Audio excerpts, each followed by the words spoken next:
इदानीम् अहं डॉक्टर संपदानंद मिश्र महोदय निवेदयामि यत् ते महर्षि अरविन्द विरचितस्य भवानी भारती काव्यस्य संक्षिप्त परिचय कारयतु इति।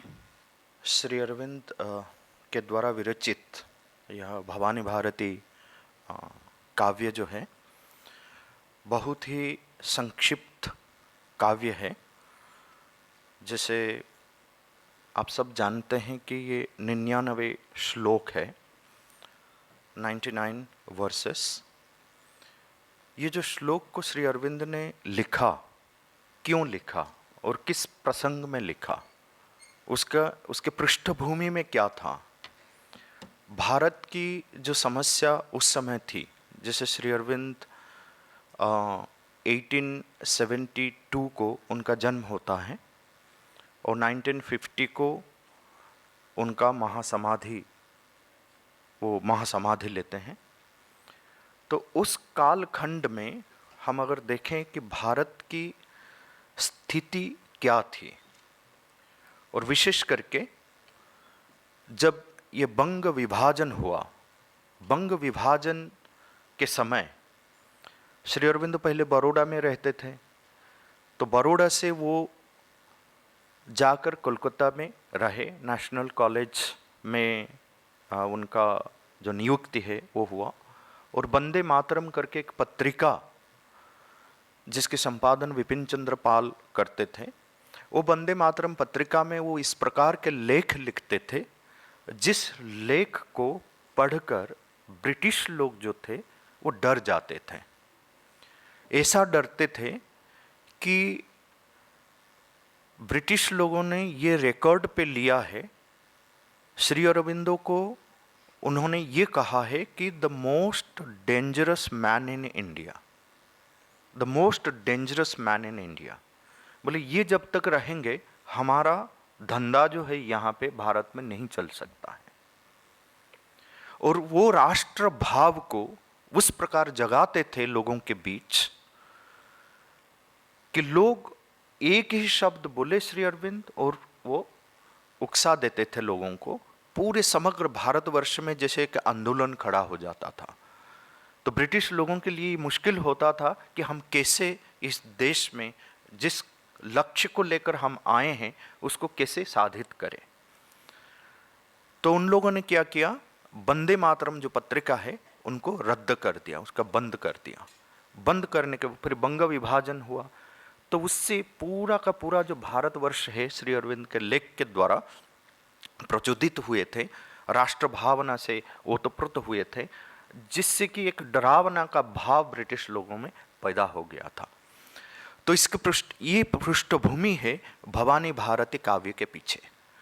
और श्री अरविंद जब अपनी साधना करते थे और राष्ट्र के लिए समर्पित होते थे, उनको श्री रामकृष्ण परमहंस की वाणी सुनाई देती थी।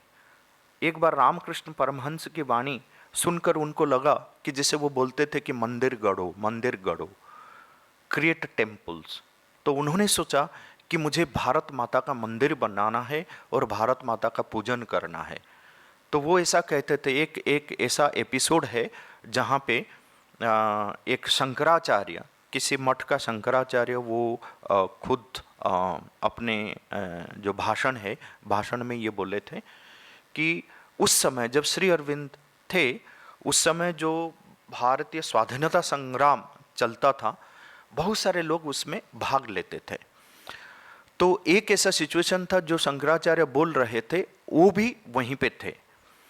तो उन्होंने ये कहा कि देखो, शंकराचार्य की जो मायावाद है और श्री अरविंद के जो पूर्ण योग है, तो उसमें बहुत बड़ा अंतर है। तो लोग चौंक गए कि शंकराचार्य को क्यों बुलाया गया है कि ये श्री अरविंद के ऊपर भाषण दे। वो थोड़ा सा कंट्रास्टिंग होता था। और ये क्योंकि दोनों अलग अलग फिलोसॉफी है। तो उन्होंने ये बताया कि जब हम लोग मिलकर काम करते थे, जैसे तिलक भी थे, बहुत सारे ऐसे स्वाधीनता संग्रामी बड़े बड़े विद्वान लोग भी उसमें जुड़े हुए थे, तो भगवत गीता का अध्ययन करना ये अनिवार्य था सारे स्वाधीनता संग्रामियों के लिए जो श्री अरविंद के साथ जुड़े थे। तो ये जो भगवत गीता का अध्ययन करते थे, जब जब मतलब श्री भगवान उवाच आता था तो वो लोग श्री अरविंद का स्मरण करते थे बाद में। तो क्यों करते थे कि उनको लग रहा था कि जो भगवत गीता में कही हुई वाणी है, ये जैसे कि श्री अरविंद उसी वाणी को जैसे श्री कृष्ण स्वयं ही बोल रहे हैं, उनको ये भाव लगता था। तो ये श्री अरविंद श्रीमद् भगवद गीता को एक अस्त्र बनाए थे लोगों के मन में राष्ट्र भाव को पैदा करने के लिए। ये भी एक उसके पृष्ठभूमि में जो भवानी भारती का जो रचना हुई, तो उसके पृष्ठभूमि में ये भी एक कहानी है। और जैसे बंग विभाजन हुआ और वंदे मातरम पत्रिका को रद्द कर दिए, पूरी समग्र देश को एकजुट करने में श्री अरविंद की जो वाणी है वो अन्य पत्रिकाओं के माध्यम से, जैसे कर्मयोगी एक पत्रिका थी, धर्म एक पत्रिका थे जो बांग्ला भाषा में लिखते थे, तो इसके माध्यम से लोगों के मन में जो राष्ट्रभाव पैदा करते थे उसमें भारत माता को केंद्र में रखा जाता था। श्री अरविंद ने स्वयं ही लिखा था अपने पत्नी को पत्र लिखते हुए, बोले कि मेरे 3 पागलपन हैं। पहला पागलपन है कि भगवान है, अगर भगवान है तो मैं उनका दर्शन अवश्य ही करूंगा, मैं यह मार्ग ढूंढ लूंगा कि भगवान को मुझे पाना है। जो भी मार्ग है इसके लिए जो कुछ भी करना है मैं करने के लिए तैयार हूं।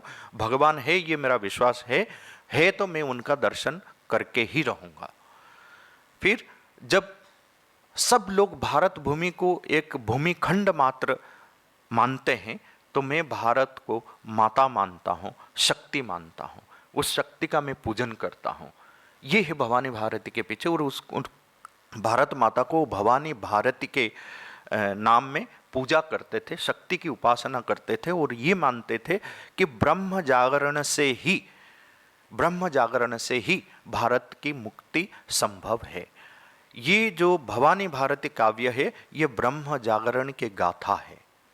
उसको पढ़ने मात्र से जो राष्ट्र भाव पैदा होता है, जो ब्रह्म जागृत होता है, जो शक्ति जागृत होती है, तो वो जैसे हम सप्तशती चंडी पढ़ते हैं, देवी महात्म्यम पढ़ते हैं, उसमें जो पावर है, जो शक्ति है, जो मंत्र शक्ति है, वही मंत्र शक्ति भवानी भारती के भी आप देख सकते हैं। तो ये उसकी पृष्ठभूमि में है। और विशेष करके आप ध्यान रखिए कि इस काव्य को श्री अरविंद ने बहुत सजगता के साथ संस्कृत में ही लिखा। ये संस्कृत में लिखी हुई एकमात्र कविता है श्री अरविंद के, अन्य कविता नहीं है। एकमात्र कविता है श्री अरविंद की भवानी भारती। संस्कृत में ही क्यों? क्योंकि श्री अरविंद यही मानते थे कि भारत की जो आत्मा है, तो यह आत्मा जो है इसका पुकार केवल संस्कृत के माध्यम से ही हम सुन पाएंगे। और जो कुछ भी भारत माता के लिए करना है ये अगर संस्कृत के माध्यम से होए तो ये संभव हो सकता है, क्योंकि इस भाषा में एक अलग शक्ति है। भारत माता की जैसे उपासना हम शक्ति के रूप में करते हैं, संस्कृत भाषा की भी उपासना इस देश में शक्ति के रूप में होनी चाहिए। ये 2 संदेश हैं भवानी भारती में। ठीक है, अपनी वाणी को मैं इसी में विराम देता हूँ समय को ध्यान में रखते हुए। पर जाने से पहले मैं आपको एक वीडियो दिखाना चाहता हूँ जो कि भवानी भारती के पृष्ठभूमि क्या है आपको पता चलेगा।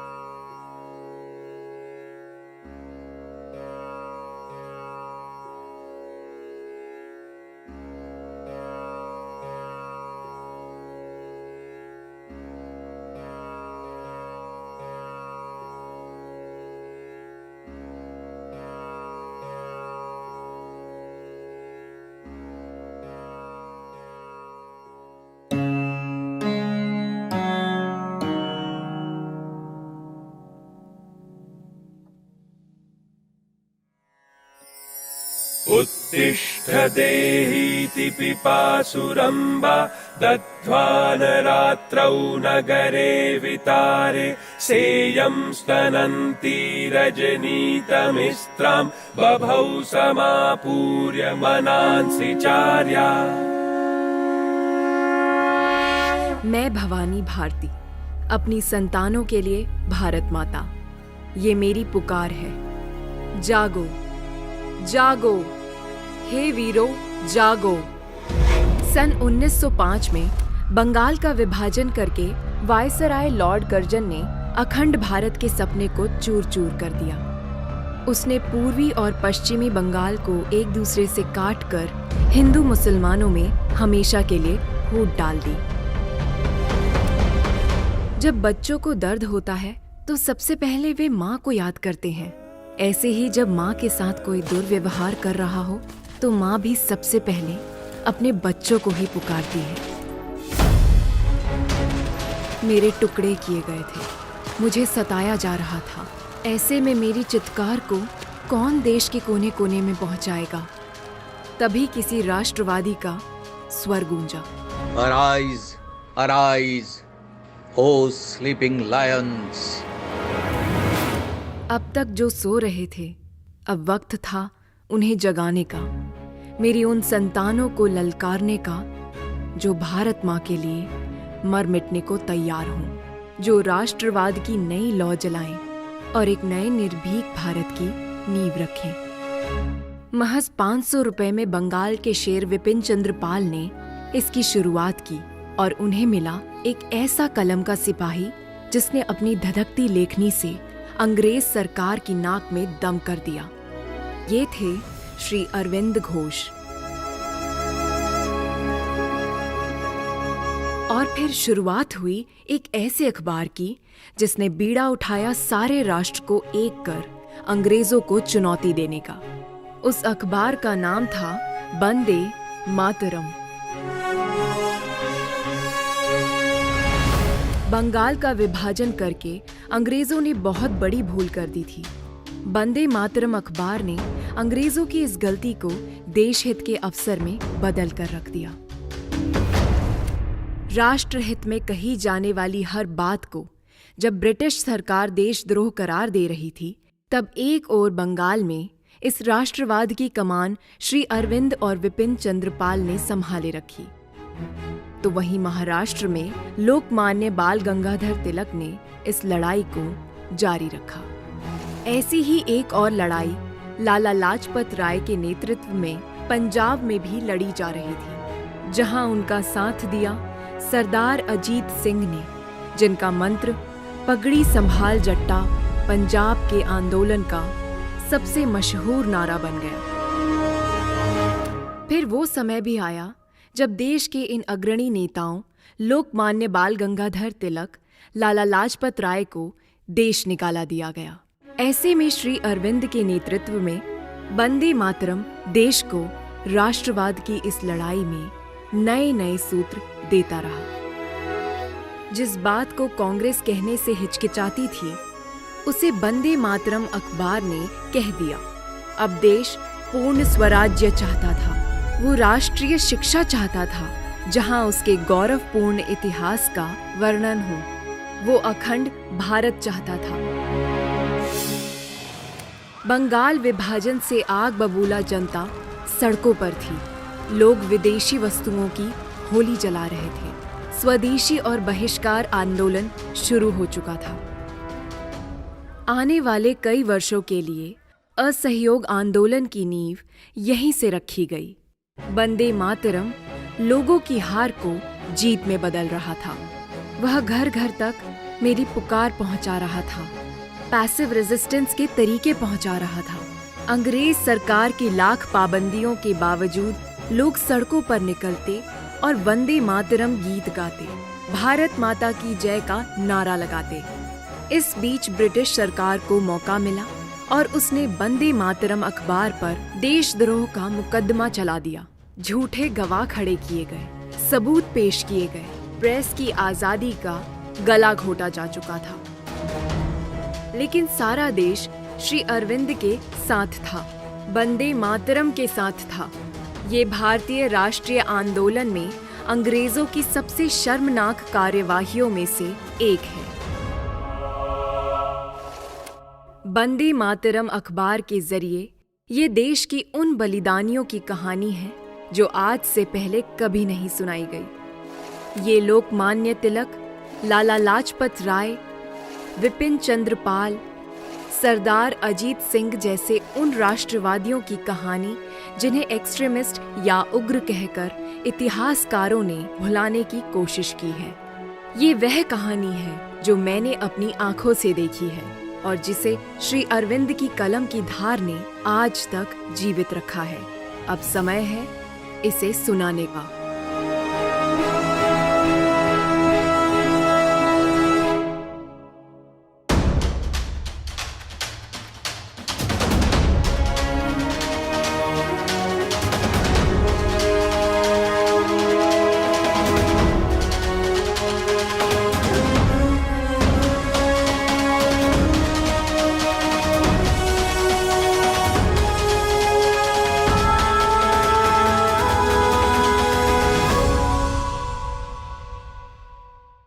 इदानीम् अहं श्रीमती अनामिका पाण्डे महोदयां निवेदयामि यत् ते आगत्य अस्माकम् उत्साहवर्धनं कुर्वन्तु इति।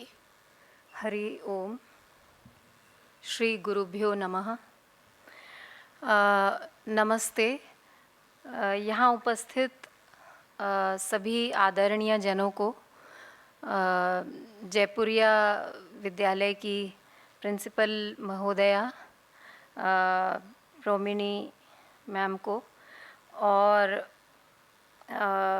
रोमिनी चोपड़ा मैम जी और मुख्य अतिथि भारत भूषण जी और आदरणीय श्री संपदानंद मिश्र जी, जयपुरिया स्कूल के मैनेजमेंट से उपस्थित जन और अन्य विद्यालय से आए हुए शिक्षक शिक्षिकाएं और प्रेम सभी बच्चों को जो यहाँ इस प्रतियोगिता में आज भाग लेने आए हैं। और आज ये अत्यंत हर्ष का विषय हमें अपने लिए भी लगता है कि हमें सौभाग्य मिला कि इस कार्यक्रम में हम शामिल हो पाए। इसके लिए प्रिंसिपल मैम और मैनेजमेंट को, संपदानंद सर को, सभी को बहुत बहुत आभार। भवानी भारती, जैसा कि अभी हमने देखा, मैम ने भी बताया और अभी हमने एक वीडियो क्लिप भी देखा, श्री अरविंदो की रचना है, संस्कृत रचना है। यहाँ उपस्थित जितने विद्यार्थी हैं जिन्होंने इसे सीखा और जिन्होंने इसे सिखाया, उनको दोनों ही प्रशंसा के पात्र हैं।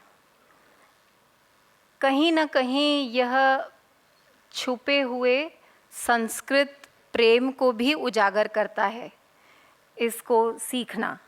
संस्कृत, जैसा सब जानते हैं, एक देव भाषा है और माधुर्य से परिपूर्ण भाषा है।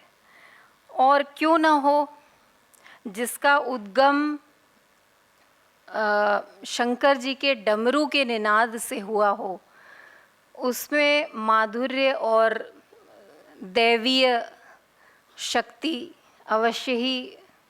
अवश्यम भावी है, कहें तो। नृत्यावसाने नटराज राजो ननाद ढक्काम नव पंचवारम।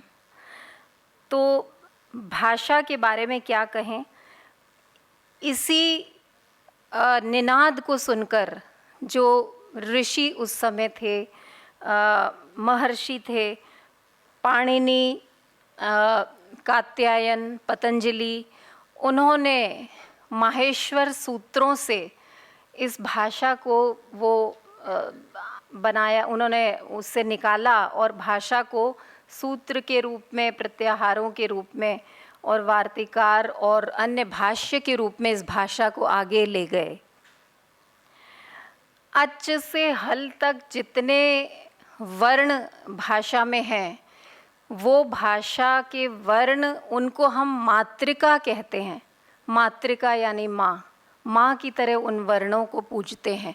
जब वो वर्ण एक विशेष संयोजन में आ जाते हैं तो वो मंत्र बन जाते हैं, वही वर्ण। माँ की तरह उन वर्णों को हमने पूजा। और जिस तरह यहाँ बच्चे अभी बोल रहे थे, वो हृदय को अभिभूत करने वाला था।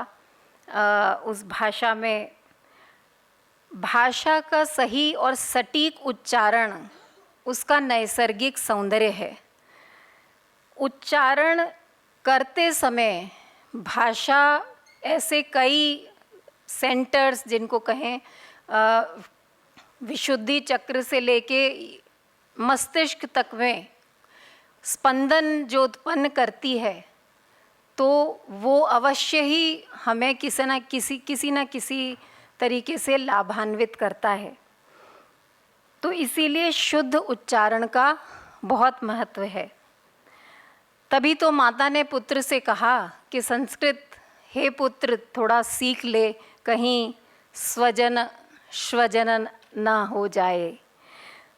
दूसरी थोड़ा सा मैं जिक्र करूं तो भाषा का महत्व क्या है। भाषा का महत्व है उस अर्थ को बुद्धि ग्रहण करे, अर्थ तक बुद्धि में हृदय में पहुंचाना। तो संस्कृत ऐसी भाषा है जिसके शब्द सीधा उस अर्थ को उत्पन्न करते हैं, और भाषा का उद्देश्य भी यही है। श्री अरविंदो को हमने देखा अभी, एक शॉर्ट इंट्रोडक्शन बताया सर ने भी। महान दार्शनिक रहे, आध्यात्मिक व्यक्ति रहे, असाधारण यौगिक शक्तियों से परिपूर्ण वो थे। मानवता के लिए जो उनका योगदान है अतुलनीय है। साथ ही साथ वह एक क्रांतिकारी और राष्ट्रवादी भी थे। मेरे विचार में अगर हम महर्षि अरविंदो को कुछ महान ऋषियों की श्रेणी में रखें, जैसे वशिष्ठ, विश्वामित्र, परशुराम, द्रोणाचार्य, तो अतिशयोक्ति ना होगी। इन सभी ने आध्यात्मिकता को राष्ट्रवाद से जोड़ा, और योद्धा तो वह सब थे ही। श्री अरविंदो की रचना भवानी भारती जैसा हम देख रहे हैं, उसका एक उसमें विशेषता है कि आध्यात्मिकता को स्वतंत्रता संग्राम से उन्होंने कैसे जोड़ा। तो ये उसकी एक बहुत बड़ी खूबी है। और आज के समय में भी, जैसे मैम बता रही थी, आज भी वो समसामयिक है। क्योंकि बच्चों, जैसे हम भारत माता जब कहते हैं तो वो कोई स्थूल रूप में स्त्री शरीर या माँ का ऐसा स्थूल रूप तो नहीं है। It's an abstract idea. But माँ के रूप में ही क्यों, जैसे बताया मैम ने, वहाँ हम रहते हैं, उसकी गोद में वो रहने का स्थान देती है हमें, खाने के लिए वहीं से हमें मिलता है, सुरक्षा, अपने को सुरक्षित महसूस करते हैं उस माँ की गोद में।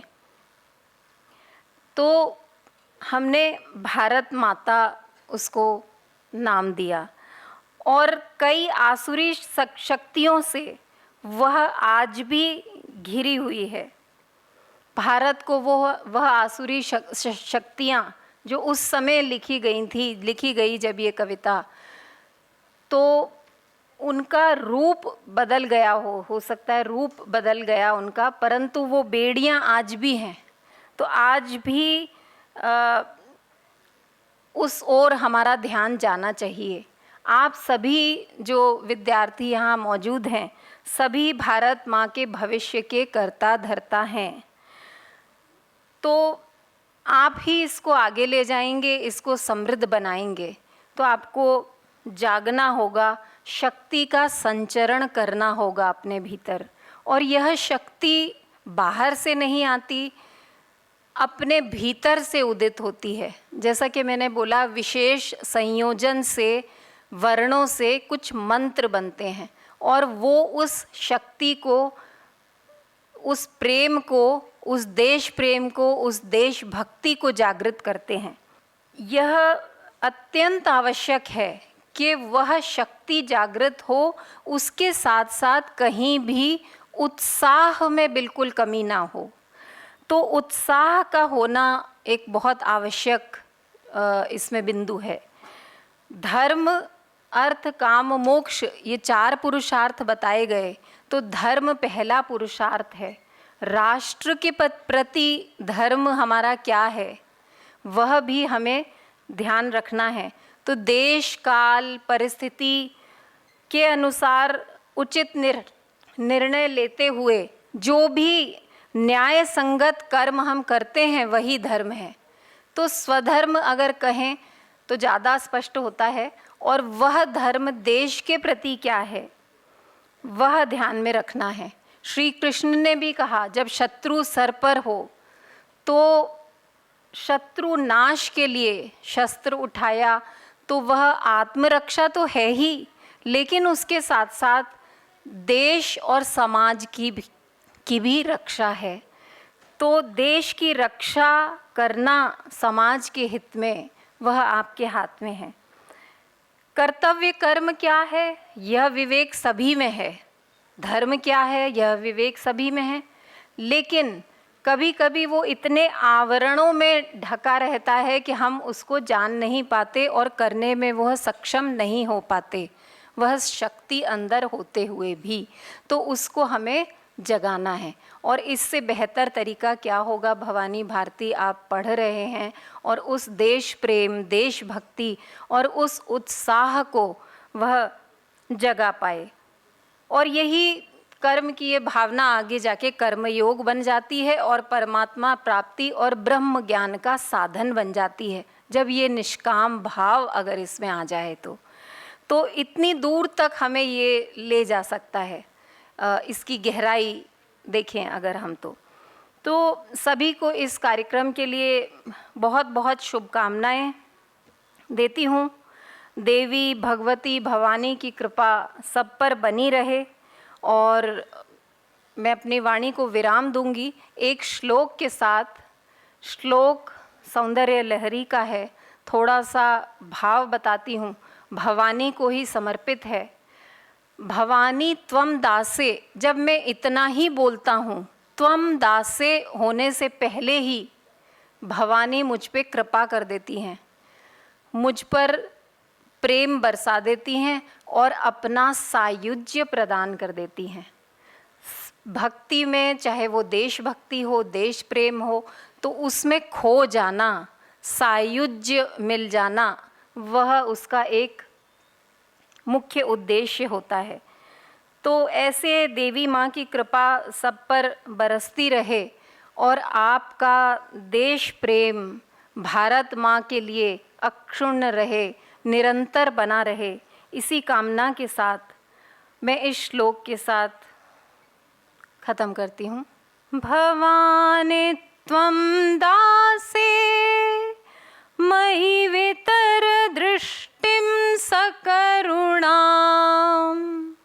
इति स्तोतुं वाञ्छन् कथयति भवानी त्वमिति यः तदैव त्वं तस्मै दिशसि निज सायुज्य पदवीं मुकुन्द ब्रह्मेन्द्र स्फुट मकुट नीराजित पदाम।